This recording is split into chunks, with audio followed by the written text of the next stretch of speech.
I have a question. Why does my knee swell after activity, even if my pain is very mild? આ પરિસ્થિતિ particularly જ્યારે patient એમ કે બહુ ઊભા રહ્યા પછી બહુ ચાલ્યા પછી નીમાં થોડું સ્વેલિંગ સ્ટીફનેસ આવે છે ફોલોડ વિથ પેઇન, તો આ ઘણીવાર જ્યારે એકચ્યુઅલ ઇન્જરી ન થયેલી હોય તો આ શરૂઆતનો આર્થરાઇટિસ અથવા ઢીંચણના ઘસારાની શરૂઆત હોઈ શકે. જ્યારે તમે આરામ કરો ત્યારે તમને એવું લાગે કે હવે મને આઈ એમ બેટર, પણ over exertion, over standing, over walking, over stair climbing થાય ત્યારે પેશન્ટને it starts with some swelling, stiffness અને ફોલોડ બાય પેઇન. એટલે આ શરૂઆતના ઘસારાના ચિહ્નો હોઈ શકે. હવે આ પરિસ્થિતિમાં જ્યારે પણ પેશન્ટ સપોઝ એક્ટિવ હોય, રનિંગ કરતા હોય કે સ્પોર્ટ્સ રમતા હોય, then increasingly in some time they will realise કે કોઈ પણ તમે 3 ગેમ કે 4 ગેમ રમતા હતા ટેનિસની કે બેડમિન્ટનની, તો તમને એક જ ગેમમાં એવું લાગી શકે કે મને હવે મજા નથી આવતી, પેઇન થાય છે, સ્ટીફનેસ આવે છે. એટલે different stages of arthritis. This can be early arthritis. ઘણીવાર એ આર્થરાઇટિસની પ્રોસેસમાં ગાદીમાં અમુક ક્રેક્સ પડે, ગાદી ફાટવાની શરૂઆત થાય, ગાદીમાં different type of grade 1, grade 2, grade 3 ટાઈપના ચેન્જીસ થતા હોય ત્યારે આ રીતનું શરૂઆતના તમને સ્વેલિંગ આવે વિચ સબસાઇડ્સ ઓન રેસ્ટ. પણ એક સ્ટેજ એવો આવે કે જ્યારે કમ્પ્લીટ રપ્ચર ગ્રેડ 3 થઈ જાય તો ઘણીવાર એ સોજો અથવા સ્વેલિંગ રહે, એ જાય નહીં આરામ કર્યા પછી. અને આ પરિસ્થિતિમાં it is better to consult a proper specialist. તમારા અલાઇનમેન્ટ, એક્સરે, એમના ક્લિનિકલ એક્ઝામિનેશન પછી કદાચ એમઆરઆઈની જરૂર પડે તો એમઆરઆઈ કર્યા પછી આગળની સારવાર આપણે નક્કી કરી શકતા હોઈએ છીએ.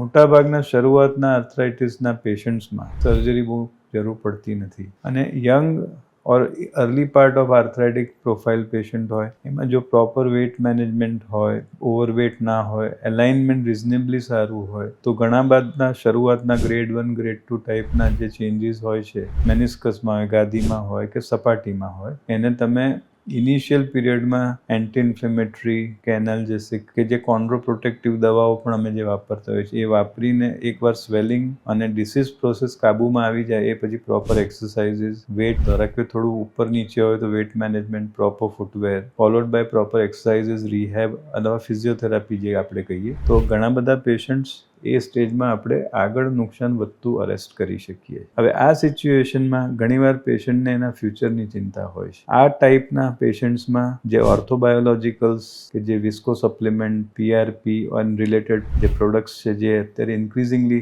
વર્લ્ડ ઓવર વપરાય છે, આ બધી વસ્તુઓનો આ સ્ટેજના પેશન્ટ્સ જે હોય એમાં એનો બહુ ફેન્ટાસ્ટિક રોલ આવે છે. આ બધી જ વસ્તુઓ બેઝિકલી જે અંદરનું ઇન્ફ્લેમેશન હોય છે, જે ઘણીવાર એક્યુટ ફેઝમાંથી ક્રોનિક ઇન્ફ્લેમેશન એટલે લોંગ ટર્મ ઇન્ફ્લેમેશનમાં જતું રહે, જે ઘણીવાર એક્ટિવિટી તમે ના કરતા હો, આરામમાં હો, બેસીને કામ કરો તો પણ અંદર રોગને આગળ ધપાવે. તો આ બધી પ્રોસેસ ઉપર કંટ્રોલ કરવા માટે જે પીઆરપી બેઝડ પ્રોડક્ટ્સ છે, PRP is basically platelet rich plasma, અને platelet is the powerhouse of all the healing factors, growth factors.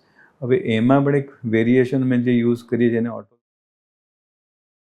which is having 70-80% of the factors are anti-inflammatory like a steroid. હવે ઘણું ખરું જે younger એજ ગ્રુપના patient, meaning those are from 35 to 65, 60 years of age, એને અમે younger age group of આર્થરાઇટિક પેશન્ટમાં ગણીએ છીએ. એમાં બને ત્યાં સુધી જ્યારે જોઈન્ટનું અલાઇનમેન્ટ રિઝનેબલ હોય કે ગ્રેડ 1, ગ્રેડ 2 કે ઇવન ગ્રેડ 3 હોય ત્યારે બને ત્યાં સુધી સ્ટેરોઇડનો ઉપયોગ અમે કરતા નથી.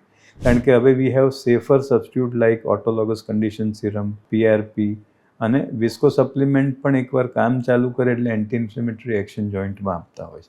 આ ત્રણેય વસ્તુનો રોલ એવો છે કે જે બ્લડ પ્રોડક્ટ્સ છે, પીઆરપી કે ACS, they are providing factors for controlling inflammation on a early part of the disease. અને શરૂઆતમાં એનું કામ ચાલુ થાય એની સાથે જ્યારે પણ વિસ્કો સપ્લિમેન્ટ એની સાથે જ આપેલું હોય અથવા થોડા અઠવાડિયા પછી આપેલું હોય, that continues to improve the natural lubrication of the joint. એટલે વિસ્કો સપ્લિમેન્ટ શું છે? It's a synovial fluid therapy replacement. It is a biosynthesise synovial fluid જે લેબમાં બનેલું હોય છે અને એનું મેઇન કામ અંદર ઇનિશિયલ પીરિયડમાં ફિઝિકલ લુબ્રિકન્ટ તરીકે એ કામ કરે અને પછી એનું એબ્ઝોર્પ્શન થઈ જાય જોઈન્ટમાં એ પછી જે આપણા સેલ્સ હોય જોઈન્ટ્સ જેને સાઇનોવિયોસાઇટ્સ કહીએ છીએ, they continue to produce better quality of natural synovial fluid which is the joint fluid which lubricates, gives cushion to the cartilage. અને આ જે ફ્લુઇડ હોય છે એના થ્રુ કાર્ટિલેજનું ન્યુટ્રિશન ઇનવર્ડ આઉટવર્ડ થતું હોય છે. એટલે જો